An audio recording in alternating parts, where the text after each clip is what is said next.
Shalom, selamat pagi adik-adik, selamat hari Minggu. Baiklah, ibadah hari Minggu Persekutuan Teruna kita pada pagi hari ini akan segera kita mulai. Namun sebelum itu kakak undang semuanya untuk bersaat teduh sejenak.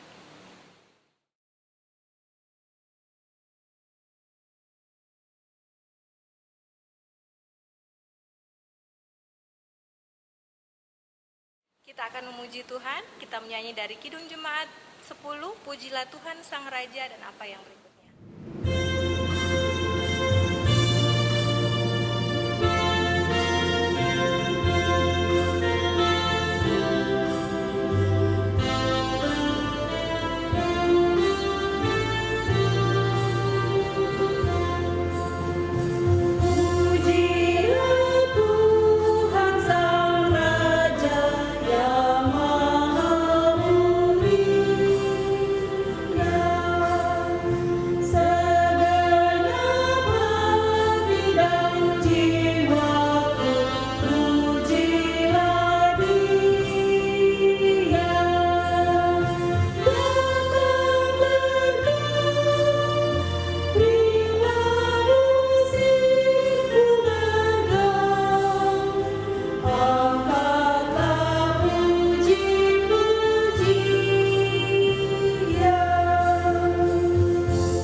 Kita akan masuk dalam doa pembukaan dan doa untuk membaca firman Tuhan. Kita satukan hati dalam kerendahan hati menghadap Tuhan.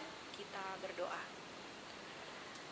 Segala puji dan syukur ya Tuhan, kami naikkan kehadirat-Mu yang kudus, karena besar setia Tuhan, penyertaan Tuhan dalam kehidupan kami. Kami masih boleh dipertemukan lagi dalam ibadah hari Minggu Persekutuan Teruna, meskipun hanya lewat live streaming video ya Tuhan. Ibadah Persekutuan Teruna hari Minggu ini ya Tuhan akan segera kami mulai.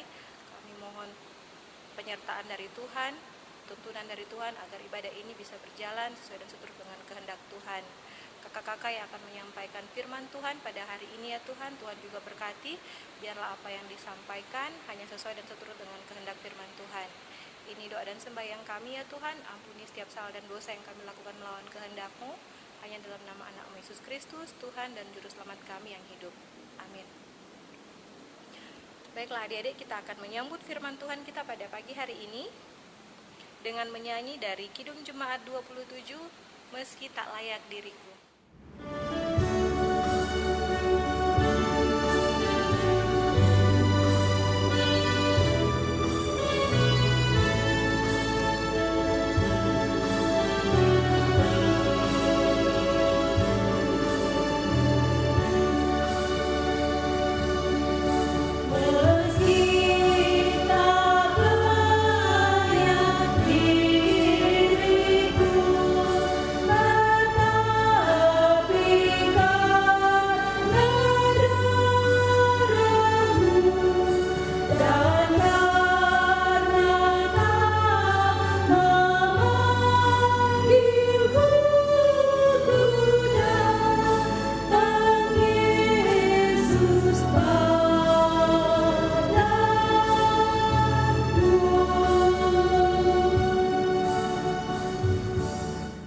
Adik-adik, untuk firman Tuhan kita pada pagi hari ini akan dibacakan oleh Kak Tarsi. Adik-adik yang dikasihi Tuhan kita Yesus Kristus, pembacaan firman Tuhan pada pagi hari ini terambil dari Kejadian 31 ayat 43 sampai 50 yang menyatakan perjanjian antara Yakub dan Laban. Lalu Laban menjawab Yakub, "Perempuan-perempuan ini anakku, dan anak-anak lelaki ini cucuku, dan ternak ini ternakku. Bahkan segala yang kau lihat di sini adalah milikku. Jadi apakah yang dapat kau perbuat sekarang kepada anak-anakku ini, atau kepada anak-anak yang dilahirkan mereka? Maka sekarang marilah kita mengikat perjanjian aku dan engkau, supaya itu menjadi kesaksian antara aku dan engkau." Kemudian Yakub mengambil sebuah batu dan didirikannya menjadi tugu. Selanjutnya berkatalah Yakub kepada anak sanak saudaranya, "Kumpulkanlah batu." Maka mereka mengambil batu dan membuat timbunan. Lalu makanlah mereka di sana di dekat timbunan itu. Laban menamai timbunan batu itu Yegar Sahab Duta. tetapi Yakub menamainya Galed. Lalu kata Laban, timbunan batu inilah pada hari ini menjadi kesaksian antara aku dan engkau. Itulah sebabnya timbunan itu dinamainya Galed dan juga Mispa.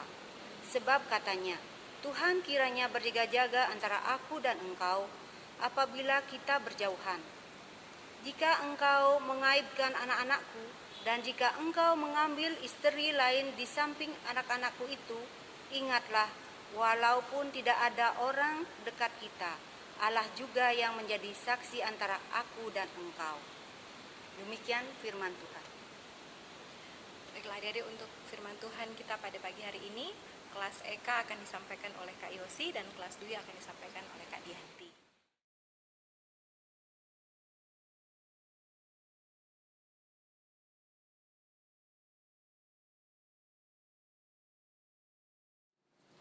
Shalom adik-adik, ketemu lagi di hari Minggu ini dengan kakak.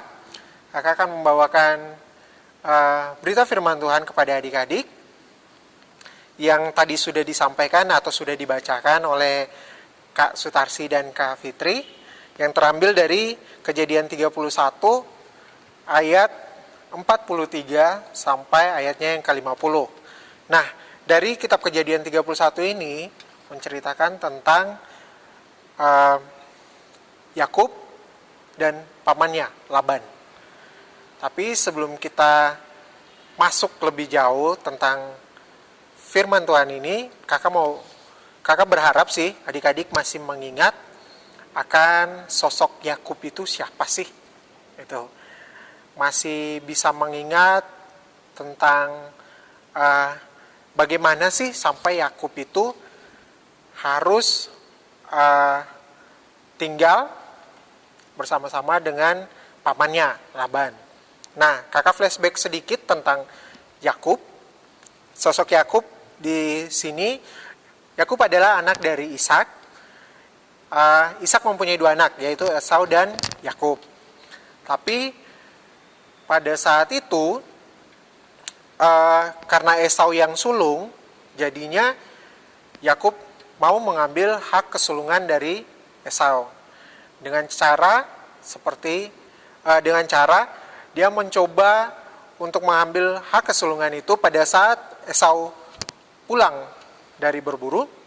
Esau rasa lapar banget nih, mau makan. Tiba-tiba dia mencium aroma masakan yang dibuat oleh Yakub. Nah, semangkok kacang merah itulah yang menyebabkan hak kesulungan dari Esau hilang dan menjadi berpindah hak kesulungannya ke Yakub. Dan juga tidak saja sampai di situ adik-adik.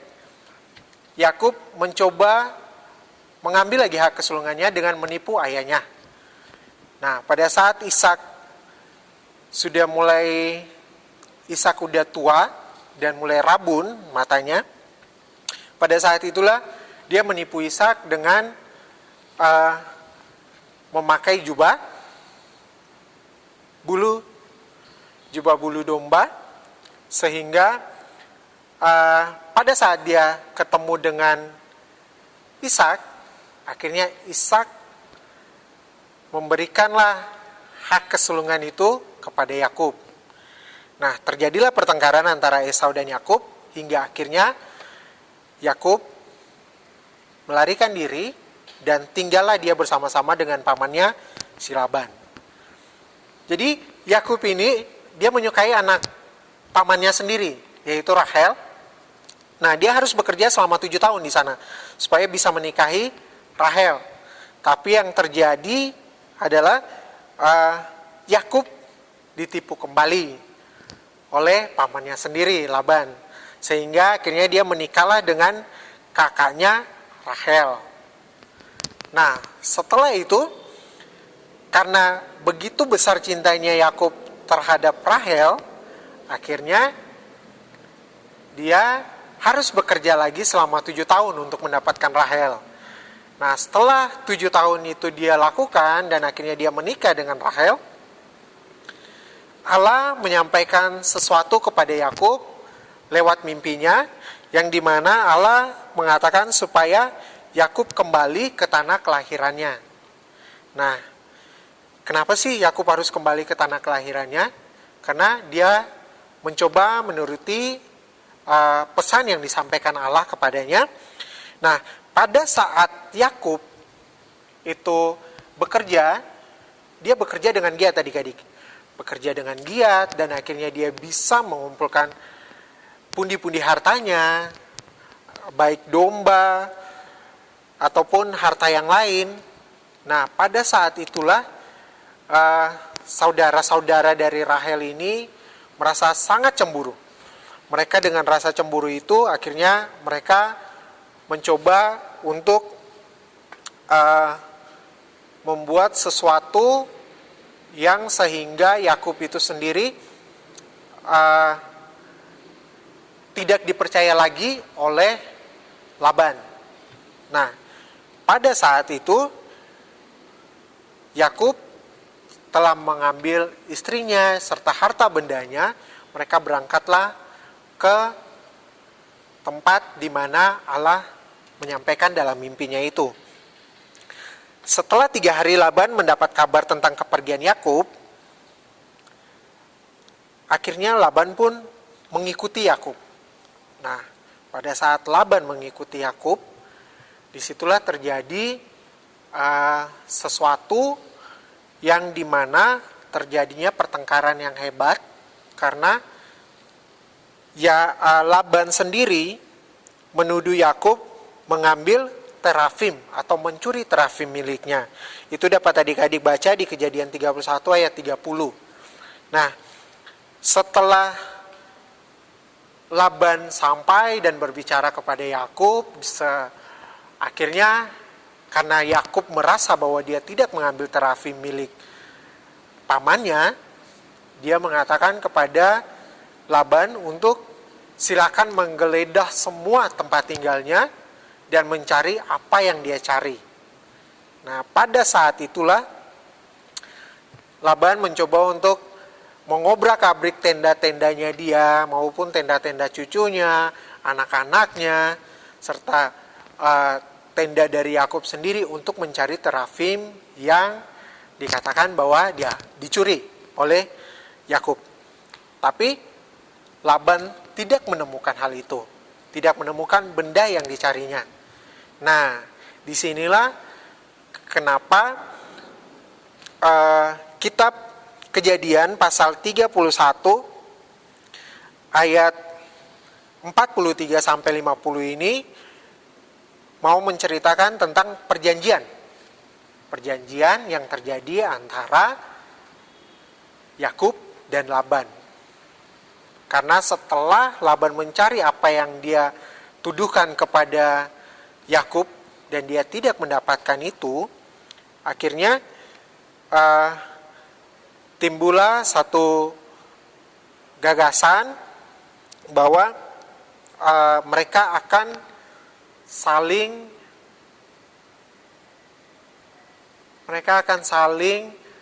memaafkan. Nah, dengan cara seperti apa sih mereka memaafkan?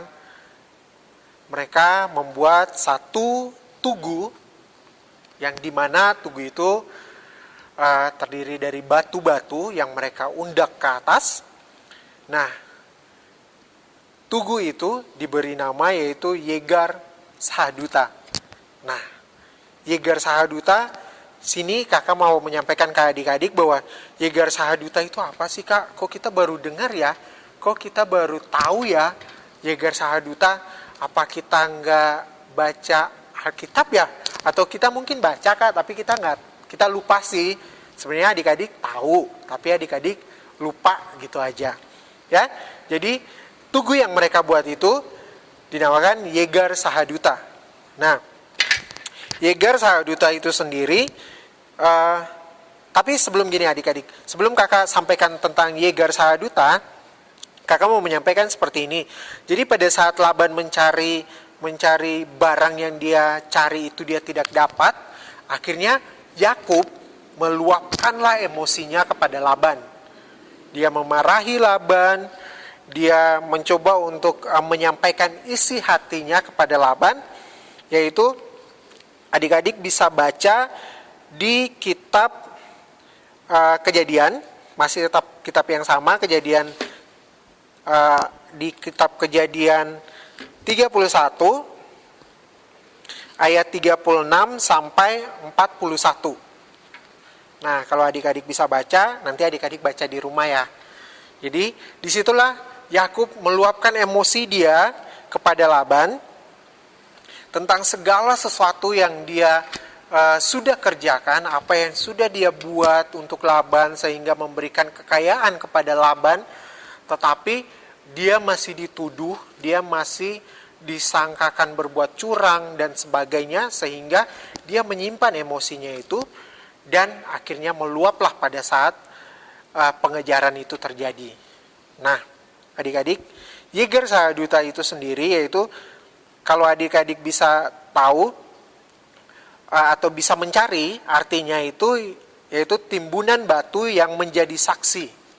Timbunan batu yang menjadi saksi antara Laban dan Yakub. Karena dari timbunan batu itulah akhirnya mereka membuat perjanjian yang dimana Yakub harus bisa menjaga anak-anaknya atau istrinya, anak-anak Laban tentunya, dan juga agar Yakub sendiri tidak mencari istri lain lagi. Dan yang kedua adalah perjanjian yang dimana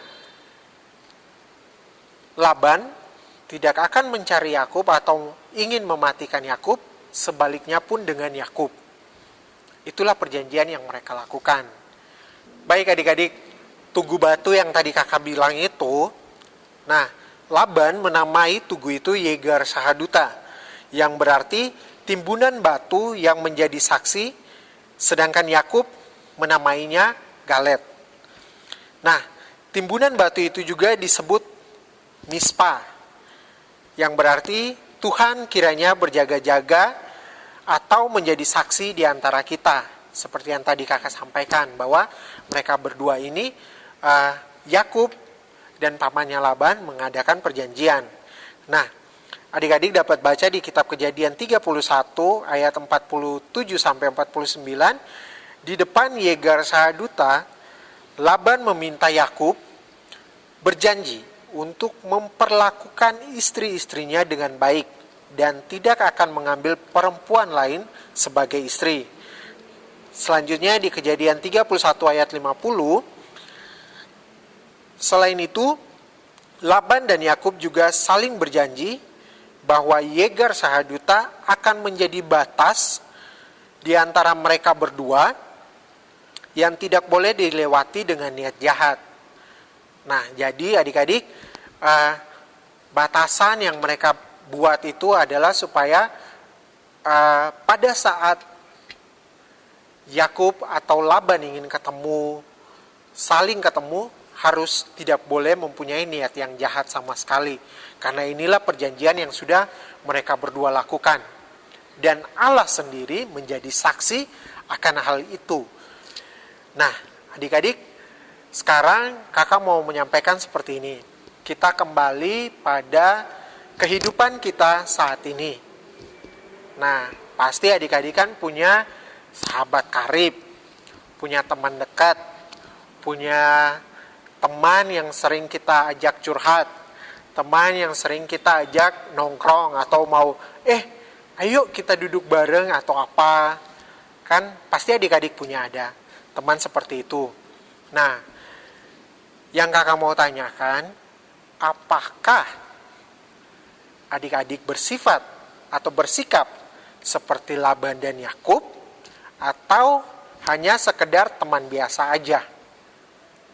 Kalau misalnya adik-adik bersikap atau berperilaku seperti Yakub dan Laban, melakukan perjanjian, pastinya adik-adik tidak boleh melanggar perjanjian itu kan?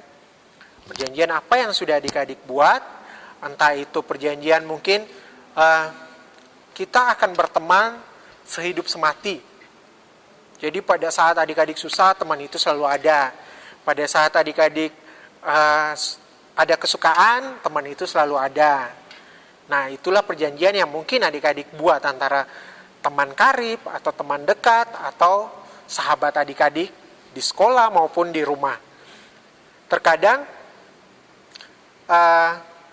apa yang sudah kita buat adik-adik, kita berjanji kepada teman kita, selalu saja kita langgar. Nah, di sini kalau adik-adik lihat tentang Laban dan Yakub, di sini mereka sudah melakukan perjanjian dan perjanjian itu tidak boleh mereka langgar. Ya, meskipun mungkin mereka ada emosi atau apa, tapi mereka harus ingat bahwa perjanjian yang sudah mereka perbuat, yang sudah mereka buat pada saat itu.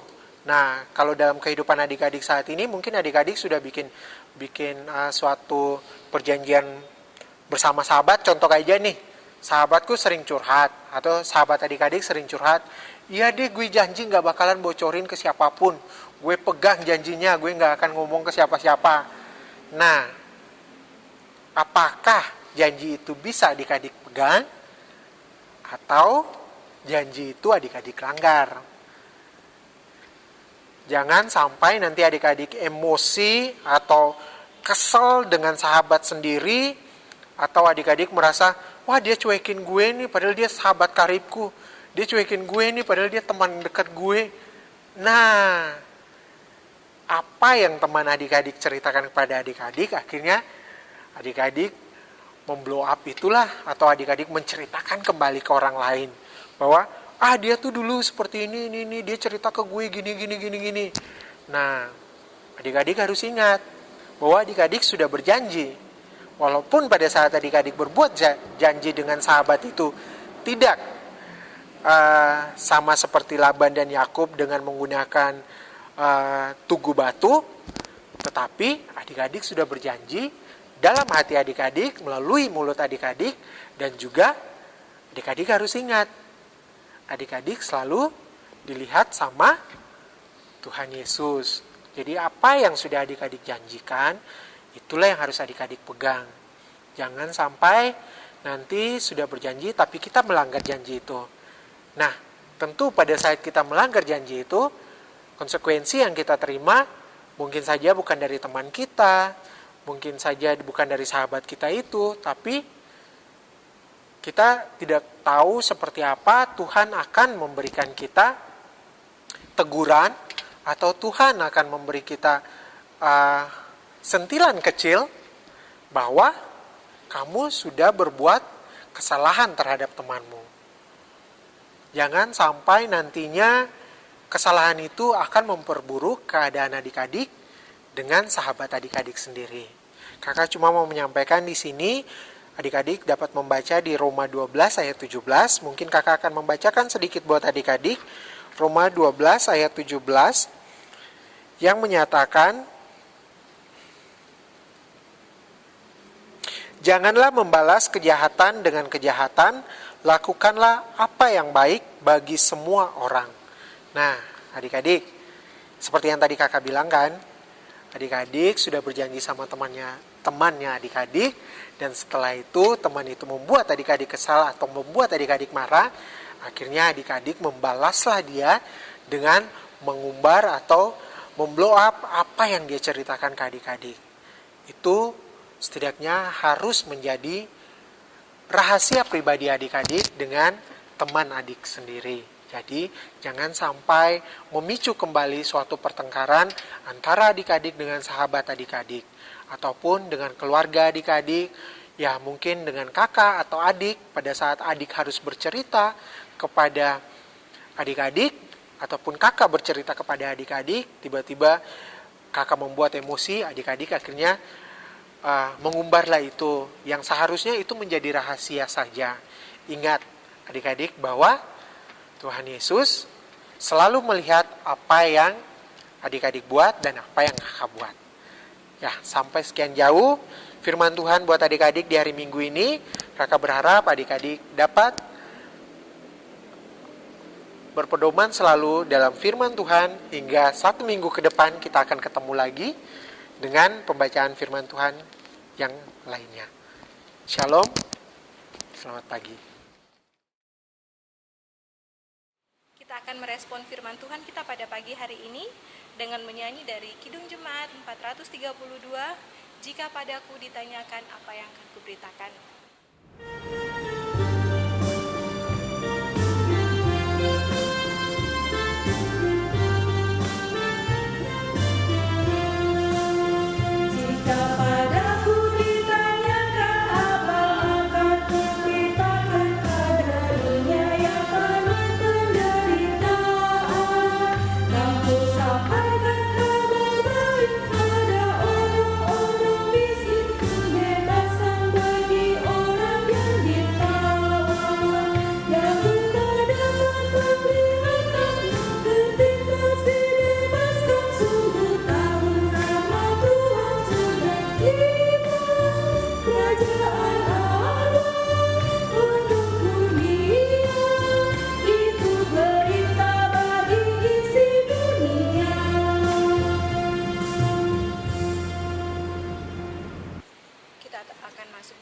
Syafaat kita pada pagi hari ini yang akan dibawakan oleh Kak Yosi. Baik adik-adik, kita akan masuk dalam doa syafaat. Kakak harap adik-adik bisa mempersiapkan diri dan hati adik-adik. Kita akan berdoa. Kita berdoa sekarang. Bapa yang bertata dalam kerajaan sorga, Bapa yang kami sembah melalui anakmu Yesus Kristus, Tuhan dan Juru Selamat kami. Kami mengucap syukur dan berterima kasih Bapa atas waktu dan kesempatan yang masih Engkau berikan kepada kami sampai di hari Minggu ini. Kami juga mengucap syukur dan berterima kasih Bapa karena Engkau masih memberikan kami kesempatan kekalayan untuk tetap melayani adik-adik kami walaupun jarak yang terjadi pada saat ini membatasi kami selaku kakalayan maupun adik-adik untuk bertemu. Tapi kami yakin dan percaya Bapa, karena kuasa-Mu lah kami ada dan kami siap untuk melayani. Bapa, kami berdoa dan berterima kasih Bapa untuk firman-Mu yang telah Engkau berikan kepada kami melalui para kakalayan untuk menyampaikan kepada adik-adik. Bapa, kiranya firman ini dapat menjadi pegangan bagi adik-adik kami, dan biarlah adik-adik kami dapat melaksanakan firman-Mu ini dalam kehidupan mereka sehari-hari. Biarlah mereka mau menjadi teruna ataupun teruni yang baik Bapa, dengan janji yang telah mereka berikan untuk sahabat mereka, keluarga mereka, ataupun lingkungan sekitar mereka. Kiranya Bapa, Engkau menyertai mereka dengan segala aktivitas yang mereka punya. Kami serahkan adik-adik klien kami ini Bapa hanya ke dalam tangan pengasihan-Mu. Bapa, Engkau lebih mengetahui isi hati adik-adik, Engkau pun lebih mengetahui apa yang menjadi keinginan bagi adik-adik.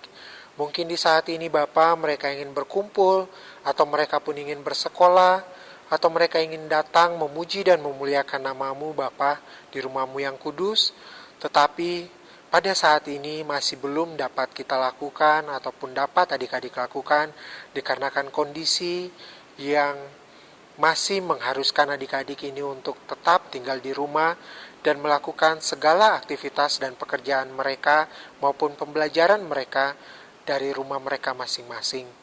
Bapa, hamba juga berdoa untuk orang tua dari adik-adik klien kami Bapa, yang dimana Bapa pada saat ini sedang mengalami krisis, atau pada saat ini Bapa mereka sedang harus dirumahkan dari pekerjaan mereka, ataupun mereka di PHK Bapa. Kami tidak tahu apa yang terjadi, tapi kami hanya dapat berdoa dan meminta daripada-Mu, kiranya berkat daripada-Mu saja Bapa yang turun atas keluarga adik-adik ini terhadap orang tua mereka, sehingga berkat yang Engkau berikan ini dapat dibagikan orang tua mereka kepada adik-adik kami.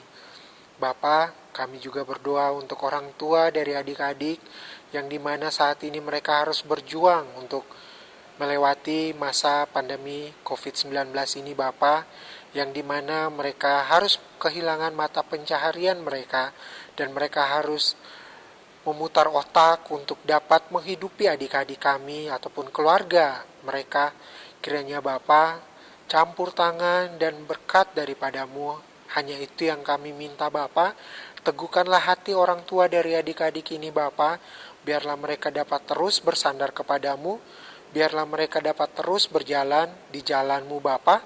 Dan tidak belok ke kiri ataupun ke kanan Bapa. Hingga tidak menimbulkan hal-hal negatif dalam kehidupan mereka. Kiranya Engkau mau menjaga orang tua dari adik-adik klien kami ini Bapa. Dengan segala kondisi dan kehidupan mereka. Bapa, saat ini juga kami datang, kami mau berdoa untuk para pemimpin kami dari pusat hingga sampai ke daerah di Provinsi Bali ini Bapa. Apapun kebijakan yang mereka buat, apapun peraturan yang mereka buat, kami yakin dan percaya bahwa itu hanya turun daripada-Mu Bapa. Dan kami selaku anak-anak-Mu akan menghormati akan segala keputusan dan kebijakan yang mereka buat. Karena kami yakin dan percaya Bapa bahwa kepemimpinan itu hanya datang daripada-Mu. Ajarilah kami selaku anak-anak-Mu untuk selalu mentaati apapun yang diberikan oleh pemerintah kami, agar segala sesuatu masalah yang terjadi di saat ini semuanya dapat terselesaikan dengan baik. Bapa, kami juga mau berdoa untuk gereja kami, gereja GPIB yang ada di seluruh Indonesia, terkhususnya di Pulau Bali, dan terlebihnya di Gereja Maranatha ini Bapa, tempat kami bernaung, tempat kami memuji dan memuliakan nama-Mu Bapa. Kami berdoa untuk Ibu Pendeta Yvonne, yang dimana selaku pemimpin dari Gereja Maranatha ini Bapa, GPIB ini, kiranya Bapa mau memberikan kekuatan kepada Ibu Pendeta, agar kiranya Ibu Pendeta dapat memberikan kami pemberitahuan ataupun dapat memberikan kami hal-hal yang bisa menguatkan kami selaku anak-anak-Mu Bapa, terutama untuk adik-adik layan dan juga untuk kami kakak layan. Kiranya apa yang diputuskan oleh pemimpin yang tertinggi dari gereja ini, yaitu Ibu Pendeta, semuanya dapat berjalan dan dapat kami ikuti dengan baik. Ini kami Bapa, kiranya Bapa Engkau mau memperlengkapi kami satu persatu dalam masa kami harus tetap diam di rumah saat ini Bapa. Kami ingin datang memuji dan memuliakan nama-Mu Bapa di rumah-Mu yang kudus, tetapi karena kondisi dan keadaan ini harus membuat kami melakukan ibadah di rumah kami masing-masing. Tapi kami yakin dan percaya bahwa Roh Kudus-Mu akan selalu menuntun kami. Kami berdoa juga Bapa untuk semua majelis PHMJ yang ada di gereja kami ini. Kami serahkan mereka dengan keluarga mereka, kami juga serahkan mereka dalam kehidupan sehari-hari mereka, dengan segala kegiatan maupun aktivitas mereka. Ini kami Bapa, kami mohon ampun atas doa yang kurang sempurna ini Bapa, tapi kami memohon daripada-Mu, kiranya Engkau mau memaafkan kami dan mau mendengarkan doa kami ini. Bapa, doa kami yang kurang sempurna ini akan kami sempurnakan dengan doa yang telah Engkau ajarkan kepada murid-murid-Mu dan kepada kami hingga di saat ini. Bapa kami yang ada di surga, dikuduskanlah nama-Mu, datanglah kerajaan-Mu, jadilah kehendak-Mu di bumi seperti di surga. Berikanlah kami pada hari ini makanan kami yang secukupnya, dan ampunilah kami akan kesalahan kami, seperti kami juga mengampuni orang yang bersalah kepada kami. Dan janganlah membawa kami ke dalam pencobaan, tetapi lepaskanlah kami daripada yang jahat.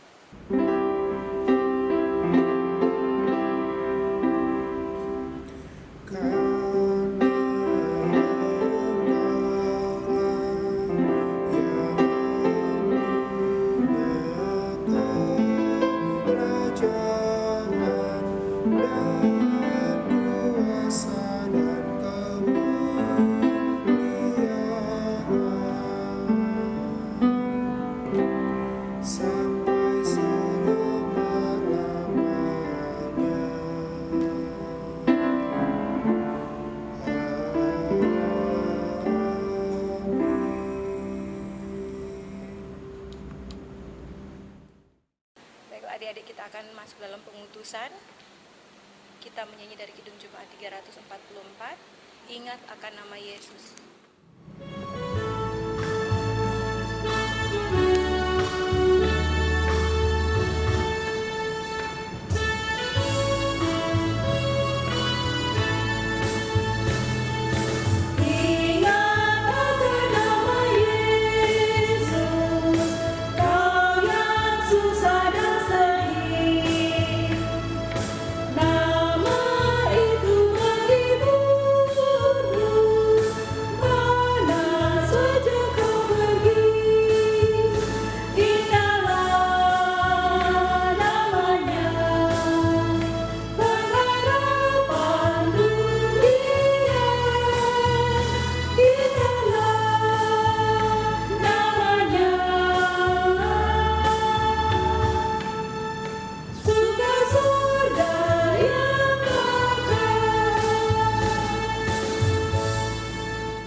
Marilah kita kembali ke dalam kehidupan kita sehari-hari dan lakukanlah apa yang difirmankan oleh firman Tuhan yang tadi sudah kita dengar, supaya kita boleh menjadi berkat bagi orang-orang di sekitar kita.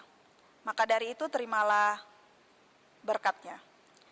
Kiranya kasih karunia Tuhan Yesus Kristus dan kasih Allah Bapa dan persekutuan dengan Roh Kudus menyertai adik-adik sekalian, mulai dari saat ini kekal sampai selama-lamanya. Amin.